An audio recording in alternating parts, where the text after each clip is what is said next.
प्यारे बच्चों, मैं अंकित दुबे आपका स्वागत करता हूं अपने YouTube channel smart study by Ankit पर। आज हम हिंदी का एक नया टॉपिक स्टार्ट कर रहे हैं जो कि हमने बताया था कारक। तो आज का टॉपिक कौन सा रहेगा आपका? कारक। कारक क्या होता है? जिन शब्दों का संबंध क्रिया से होता है उसे हम क्या कहते हैं? कारक कहते हैं। तो लिखेंगे जिन शब्दों का संबंध, जिन शब्दों का संबंध क्रिया से होता है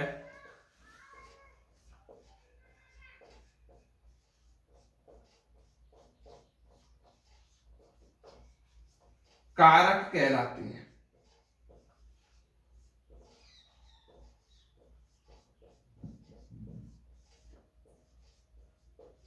कारक को विभक्ति या परिसर्ग भी कहते हैं। तो आप लिखेंगे कारक को विभक्ति या परिसर्ग भी कहते हैं।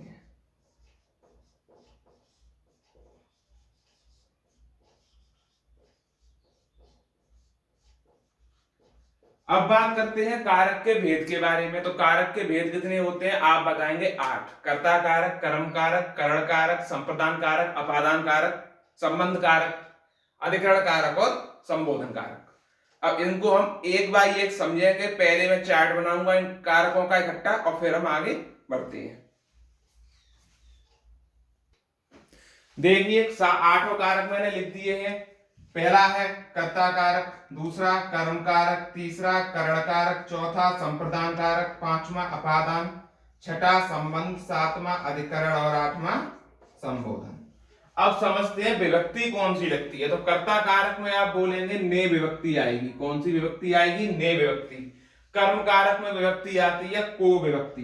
कौन सी विभक्ति आती है? को विभक्ति। करण कारक में क्या आता है? तो आप बोलेंगे से विभक्ति। से और के द्वारा भी आ जाता है, दोनों विभक्तियों का प्रयोग होता है। ठीक है। अच्छा, अगला होता है संप्रदान कारक के लिए हम बात करें तो के लिए आता है। क्या आता है? संप्रदान कारक के लिए के लिए। अपादान कारक में से विभक्ति का प्रयोग होता है अलग होने पर। अलग होने पर। संबंध में आता है का, की और के विभक्ति। अधिकरण में आता है में और पर विभक्ति। संबोधन में आपको एक चिन्ह याद रखना है, जो एक्सक्लेमेटरी चिन्ह है संबोधन का, वो याद रखना है। तो कैसे याद रखेंगे? कर्ता ने कर्म को करण से, संप्रदान के लिए अपादान से, संबंध का, की के, अधिकरण में पर, संबोधन मार्क। इतना याद रखना है। अब हम चलते हैं वन बाय वन, एक एक कारक को समझते हुए। हेडिंग डालें कर्ता कारक। देखिए कर्ता कारक की बात करते हैं तो कर्ता कारक क्या है? जिस शब्द द्वारा काम करने का बोध हो उसे क्या कहते हैं? कर्ता कारक। इसमें क्रिया का जो फल है वो कर्ता पर पड़ता है। तो लिख लेंगे इसमें क्रिया का फल कर्ता पर पड़ता है। इसमें क्रिया का फल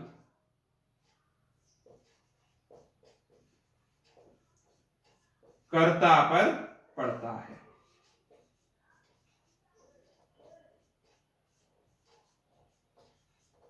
ठीक। इसमें ने विभक्ति का प्रयोग होता है। ने विभक्ति का प्रयोग होता है।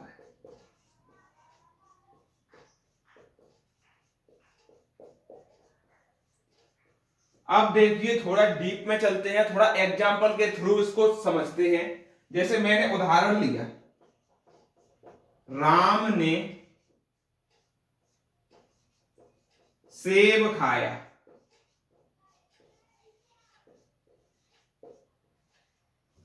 हमने बोला राम ने सेब खाया। आप बोलेंगे क्रिया क्या है? तो खाया। किसने खाया? तो राम ने खाया। फर्क किस पर पड़ेगा सेब खाने से? सेब पर तो कोई फर्क नहीं पड़ेगा, फर्क पड़ेगा राम पर। तो क्रिया का किस पर फर्क पड़ा? कर्ता पर। तो कौन सा कारक बना? कर्ता कारक। एक और एग्जांपल ले लीजिए, राहुल ने दूध पिया। और आप लोग नए विभक्ति से ही पहचान सकते हैं इसको। अब चलते हैं दूसरे कारक की तरफ। समझिए कर्म कारक क्या है। जैसे क्रिया का फर्क पहले हम कर्ता पर पड़ रहा था तो उसे कर्ता कारक कह रहे थे। अब क्रिया का फर्क जिस पर पड़ेगा, अगर कर्म पर पड़ेगा तो कर्म कारक कहलाएगा। तो आप लिखेंगे क्रिया का फर्क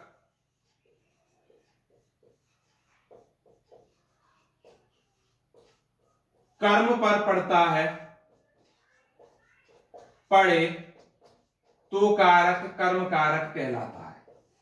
तो कारक कर्म कारक कहलाता है। उदाहरण देखते हैं। इसमें को विभक्ति का प्रयोग होता है, ये भी आप लिख लें।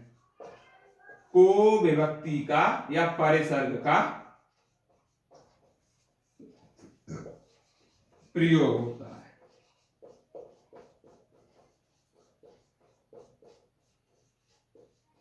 उदाहरण लिया मैंने, राम ने श्याम को पीटा।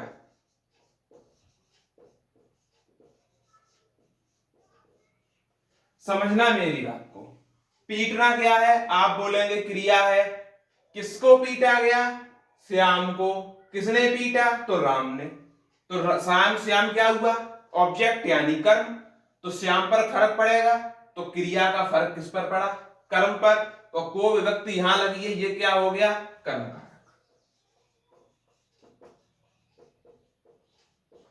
अच्छा, ने विभक्ति तो यहां भी लगी है, तो ये कर्ता कारक होगा क्या?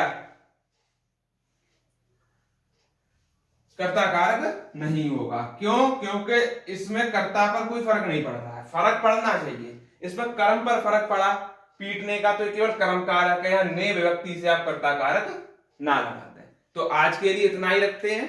धन्यवाद। और जो भी साथी नए हैं, पहली बार चैनल पर आए हैं, वो जरूर चैनल को सब्सक्राइब कर लें, जिससे कि आपको पूरी तैयारी हम कराते चलें। कारक का आज पहला दिन है और हो सकता है कल ही कारक का टॉपिक खत्म करा दिया जाए, क्योंकि कारक ज्यादा बड़ा टॉपिक अपने आप में नहीं है। फिर चलेंगे हम समास की तरफ। ठीक, धन्यवाद।